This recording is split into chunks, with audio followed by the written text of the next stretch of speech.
So one of the biggest indicators that you are doing the wrong thing is if the time you're spending doing it isn't generating income.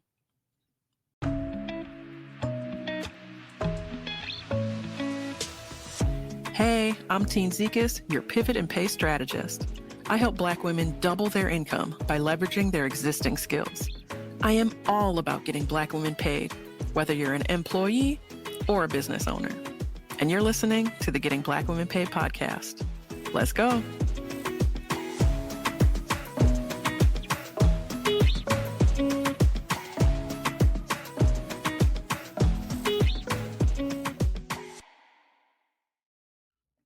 Hey friends, welcome to the Getting Black Women Paid podcast.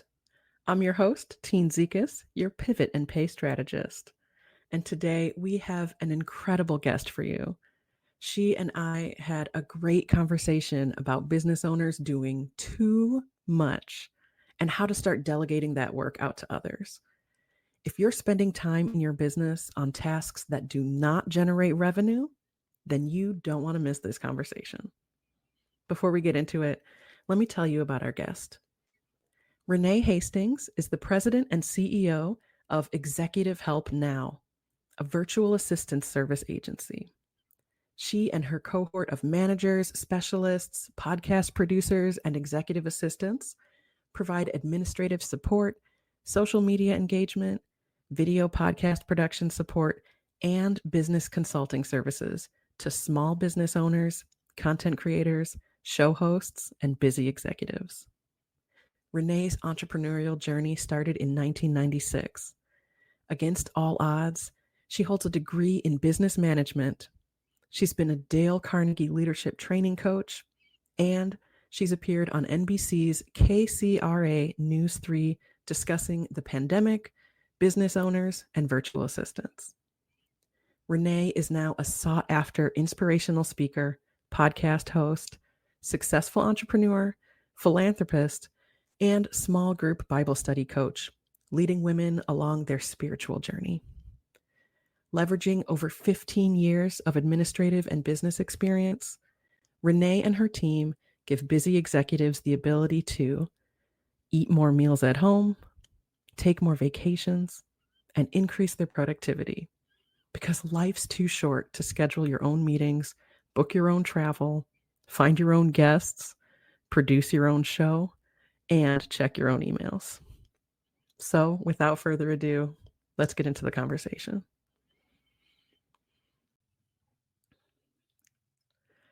Well, thank you so much, Renee, for joining us today. Well, thank you so much, Tine, for having me on your show. I'm super excited to be here. Wonderful. I always like to start with our guests on a bit of an origin story. So, you started your business journey back in 96. I'm wondering if you can walk us through, how you went from there to leading a full agency today. Wow. Well, Tine, it actually started way before 1996. And because, they say we're all a sum of the choices that we make in life, right? So my grandfather actually was a sharecropper from the South who moved his family to an Amish community in Wisconsin. Oh, wow. That's where I grew up. And that's where I learned the importance of having a hard work ethic, being a person of your word, being honest, being reliable, being dependable. All of these things were super important for us and our family in this community where we lived, because we were the only Black people for miles and miles and miles around in this community. And so we wanted everyone's experience with people who look like us to be the absolute best. And so that's the foundation that formed my work ethic that later continued to evolve and grow into, how I operated on my day jobs and how I worked eventually when I started my own business, with that same mindset and mentality that everyone's experience with us needs to be the absolute best, because we're a representation of for me, it was my family, and for the team that we have now, it's the representation of executive help now.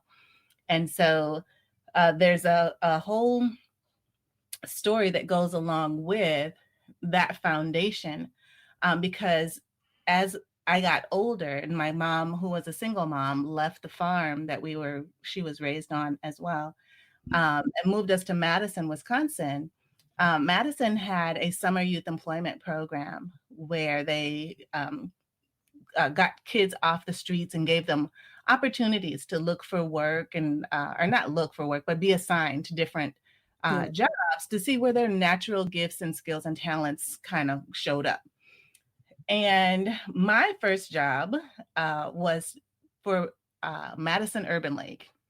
Okay. And at the Madison Urban League, they took me to this room that was filled high and deep with books, books on top of books on top of books, hardcover books, paperbacks, you name it. There were so many books in this room. And my job by the end of summer was to organize all these books, put them in alphabetical order, put them in categories, label them, log them so they could find them later, all these things, So right? you built a library. I built a library. Mm. It definitely wasn't Dewey Decimal, but there were some categories, there were some subcategories, and there were some subcategories. It was then, Teen, that I discovered I had a natural gift for organizing things, and I really liked it, and I was really good at it, and I was really fast at it.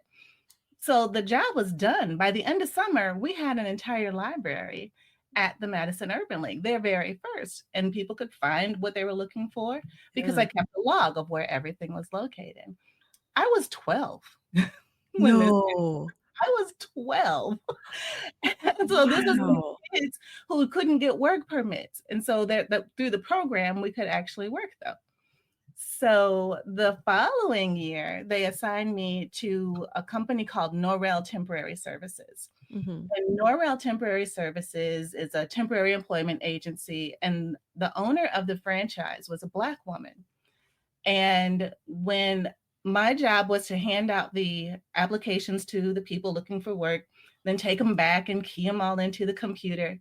And Teen, with the clickety clack sound of the keys, my fingers on the keyboard just typing Mhm. away, that sound just resonated with me. And Mm. in my mind, I'm thinking, this is life-changing work. People's lives are changing. The more information I put into this computer, the better their chances of being able to get a job, Yeah. take care of their families, and be some kind of contributor to our community. And Wow. I made this inner vow that one day I was going to own my own business or run an office, just like Mm. I And was this was 13? 13. Okay. 13 years old. So you were on the path. I made myself a path that Mhm. I thought, because this came so naturally and it really resonated with my soul at, my 13-year-old soul. And so from that day on, when I was in school, I would take all the clerical classes, all the typing, the shorthand, Mhm. dictation. I joined DECA and all those other marketing clubs and things like that. So just surround myself with everything business. And so in doing that, I'd racked up so many credits, I was able to graduate from high school at 16 years old. Mm. So when I graduated from high school at 16 years old, I also graduated with a 1-month-old son. So Wow. my college dreams kind of took a hiatus for a little while. Sure.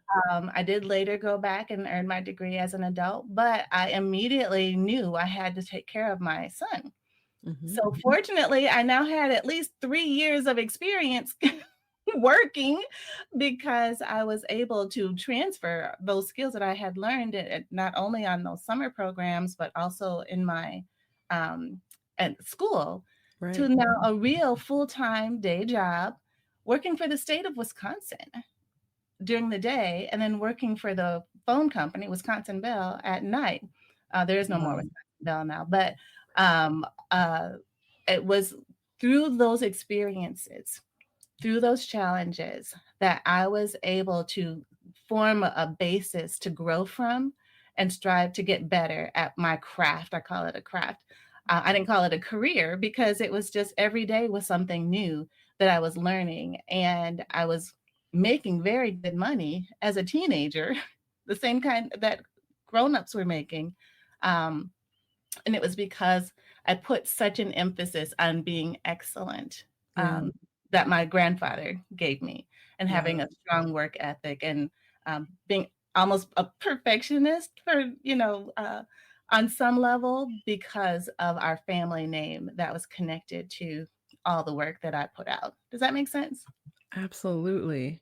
Well, and yeah, you were a teenager, but you had some grown-up responsibilities and some some grown-up expenses, right? Yes, I did. I absolutely did. I Oh. ended up getting my own apartment at 17, and, yeah, it was a lot of I do not recommend it.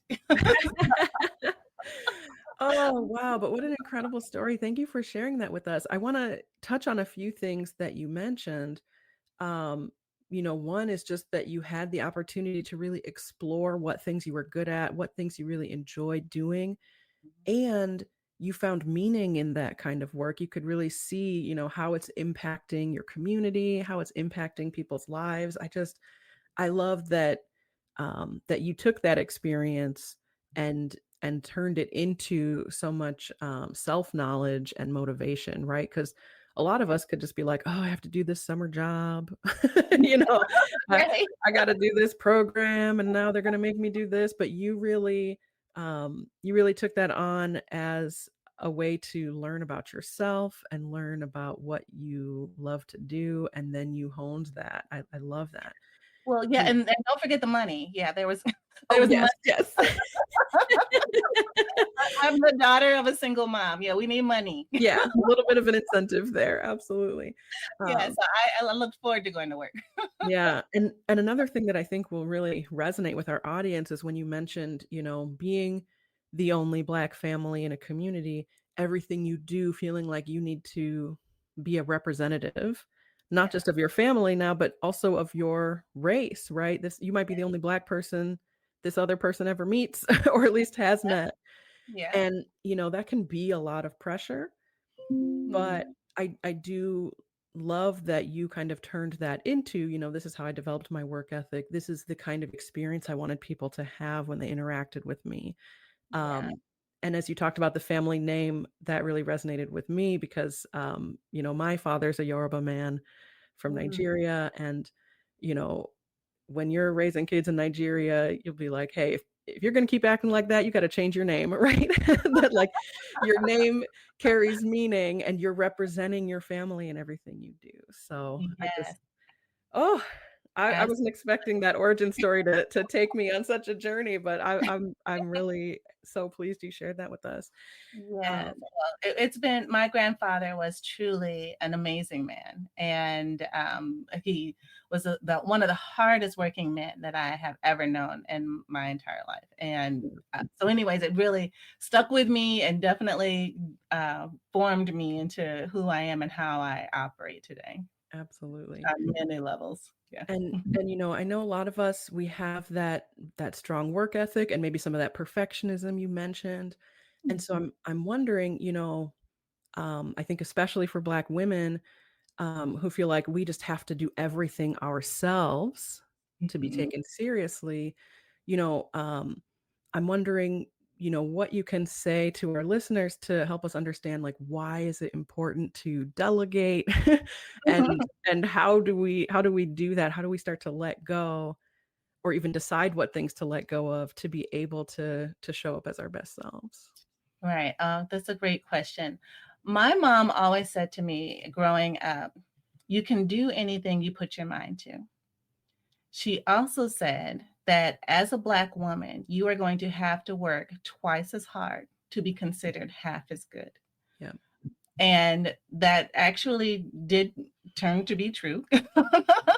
Statistics, and Black women in our community, we know we are not seen in the same way as everybody else. And so sometimes we do feel like we have to do it all ourselves, which could, I think, contribute to that You can do anything you put your mind to, uh, so, which is true. You can do anything you put your mind to, but you don't have to be the one to actually do all of the Mhm. things. So you can put your mind to being this high level, highly paid executive or this business owner, multi-million dollar business owner. If that's what you put your mind to, absolutely 100% you can do that. But you, first things first, build a team. You can't do everything by yourself. You cannot scale by yourself. You must delegate and build a team. Because when you are trying to wear all of the hats, if you are, say, you're a business owner who makes clothes, um, and you weren't educated in how to have a social media presence or how to build a website or how to Right. do accounting or how to do all the hiring, HR, legal things, payroll, all the stuff. That's not your zone of genius. You need to surround yourself with other people who love doing those things, who wake up every morning to do those things and get joy out of Yes. doing those things so that you can focus on designing clothes. That's where you Right. shine. That's your zone of genius. So free yourself up so that you don't have to wear all the hats that keep you from being the best designer that you are called to Ugh, be. I love that you talk about this zone of genius, and I'm wondering, um, as you talk to folks who are kind of learning how to operate in their zone of genius, how do you help them figure out what kinds of things belong on their plate and what sorts of things don't?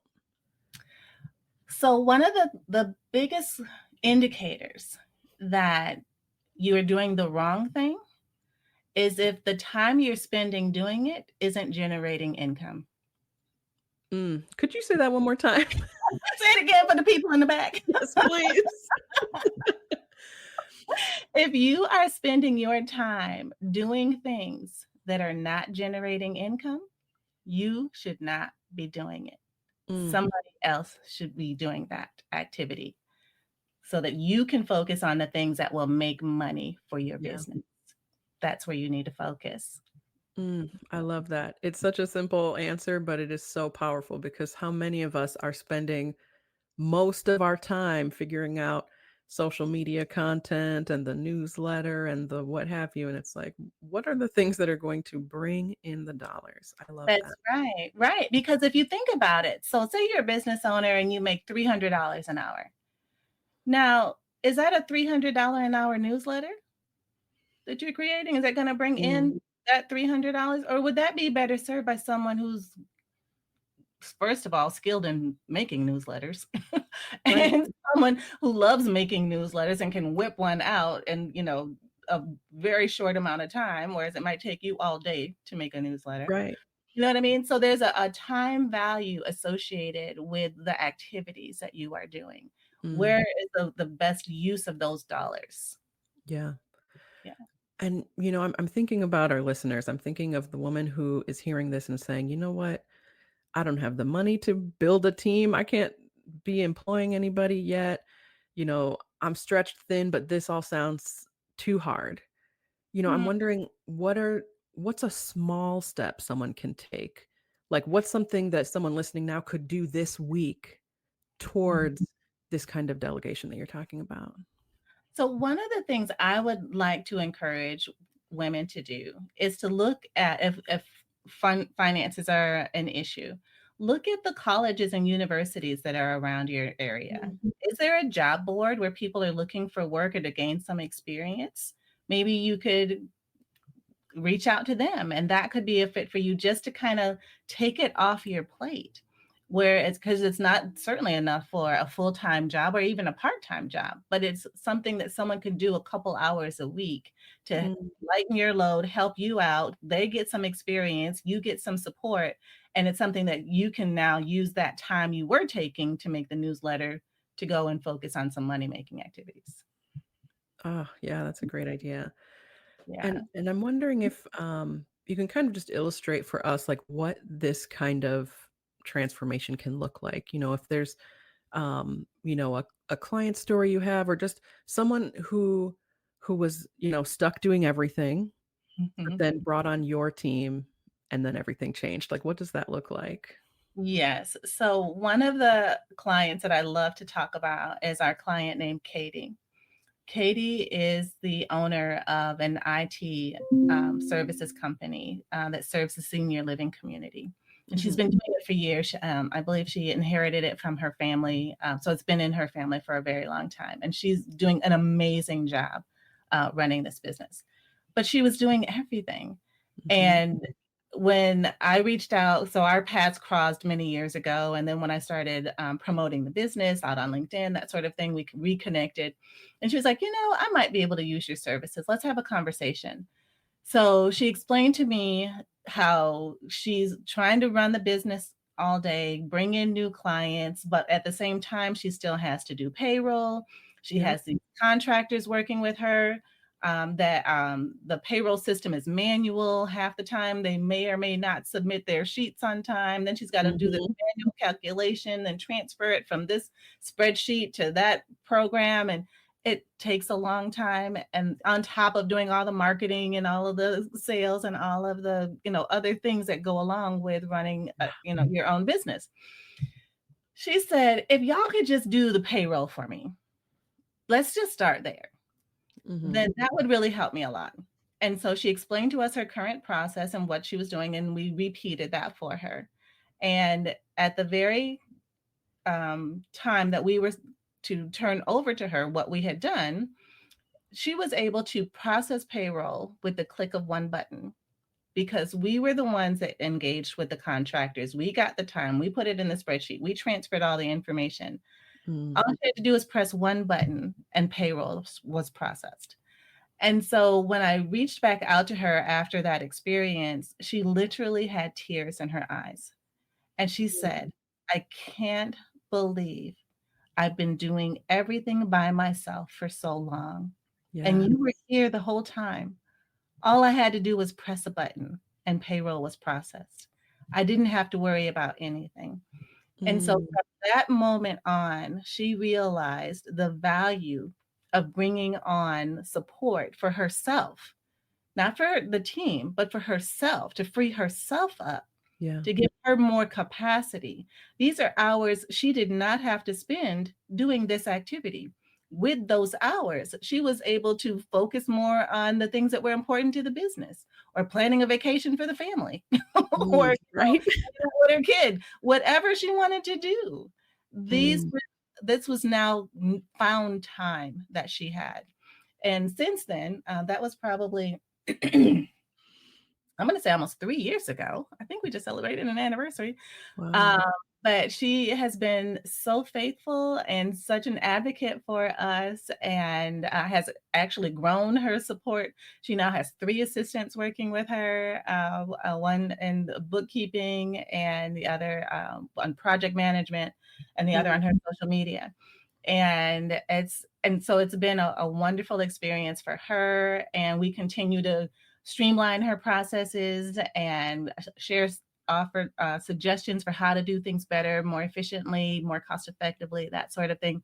And she's just all for it, and it's really truly improved the quality of her life and the income for her business, because now she's able to focus more on bringing in those sales and closing those deals. And so her income has grown because she has brought on her team of assistants to help her scale.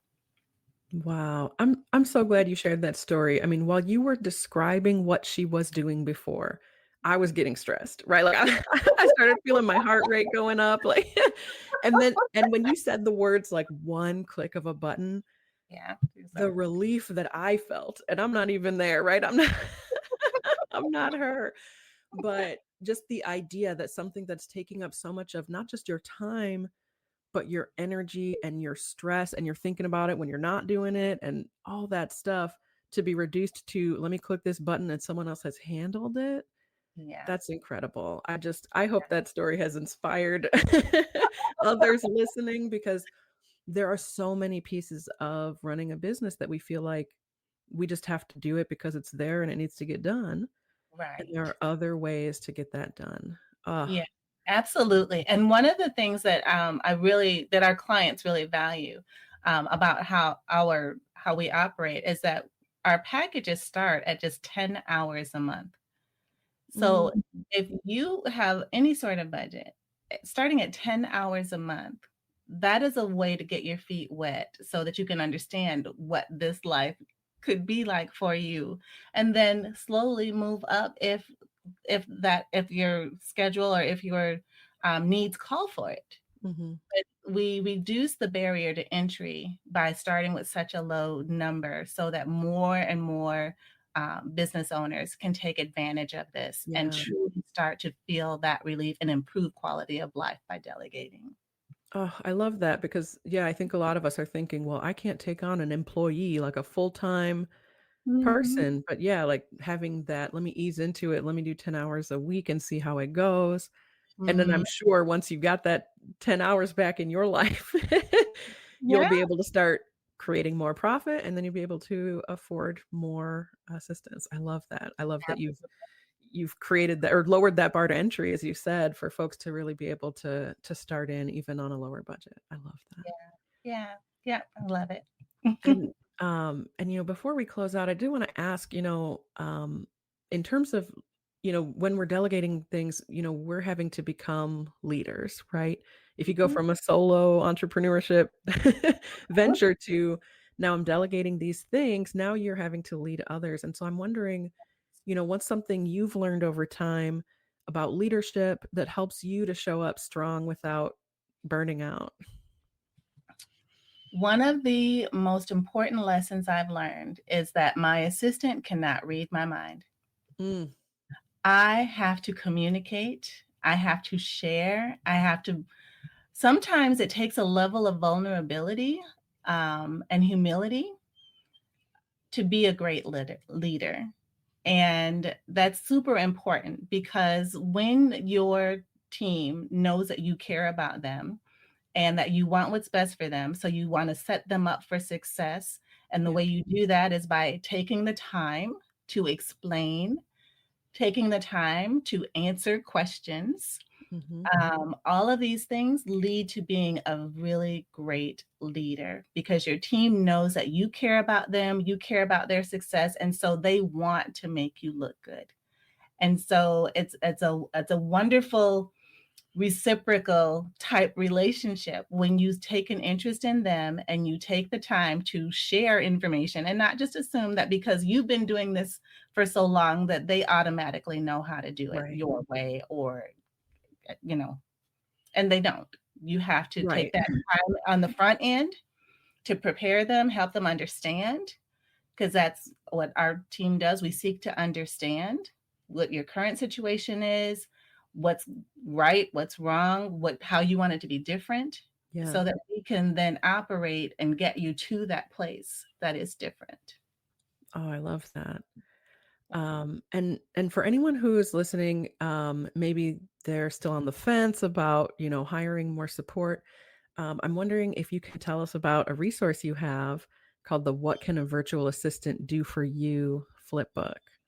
Yes, so we have created a tool that will help entrepreneurs decide whether or not the time is right for them. Mm, But a lot of times when they're thinking about it, they just know, "I'm just busy. I don't even know what I can delegate yeah. because I think I have to do everything. How can they do all these things that I'm doing?" So we created a document, a guide called "What Can a Virtual Assistant Do for You?" And we'll leave a link to it in the show notes. But if you text the letters VA now to 1-866-943-3591, you can automatically get that guide in your inbox. And it will share with you not only how to work with a VA, but some different things that you can delegate to them that will immediately start to have an impact in your quality of life and capacity. Oh, I love that. And yeah, we'll have the link in the show notes as well as that number that you'll want to text to get that resource. And y'all, if your to-do list is running your life, right, this guide is what you're going to need. Yeah. So make sure you grab the link or text the number that's in the show notes. It's going to break down exactly how a virtual assistant can free up your time so you can Yeah. stop being the bottleneck and start being the CEO of your business. Uh, Yes, absolutely. 100%. This is so good. And a lot of people start with email management, calendar management, Mhm. expense reports, travel arrangements, presentations, social media management. Those are some really great places to start. Mm, fantastic. And Renee, for those who are listening and they want to keep in touch with you or learn more about what you do, how can folks find you? Well, we are on all the socials at Executive Help Now, on LinkedIn at Executive Help Now. Um, I also have a YouTube channel where we share tips and tricks and best practices for those starting their businesses. The name of our YouTube show is called Renee Speaks, and it drops every Friday at 1 o'clock in the afternoon on YouTube and all the other social channels. Um, and our website, of course, at executivehelpnow.org. Perfect. So we'll have all those links in the notes as well. Oh, Renee, I just want to thank you so much for joining us. I think that, the work you do is so important and speaks to so many of us who grew up with this, right? You got to work twice as hard to get half as much. And we really internalize, I have to do everything. I have to do everything myself. And so I'm just so grateful to you for the work you do to help kind of guide us and teach us how um, to sort of interrupt that belief, but then also give us the tools to really do it. So thank you so much. My pleasure. This is what we wake up to do every single morning. So thank you so much, Tine, for what you do and providing this platform. I pray it resonates with your audience. It's been amazing. Wonderful. And thank you to all of you for joining us. And I hope you have a great rest of your day, and we will see you in the next one. Bye-bye. Hey, thanks for listening to the Getting Black Women Paid podcast. If you want to hear more episodes like this one, subscribe wherever you're listening now. And if you love what you heard, be sure to leave us a review. And make sure you share this podcast with the incredible Black women in your life so we can continue getting Black women paid. All right, we'll see you in the next one.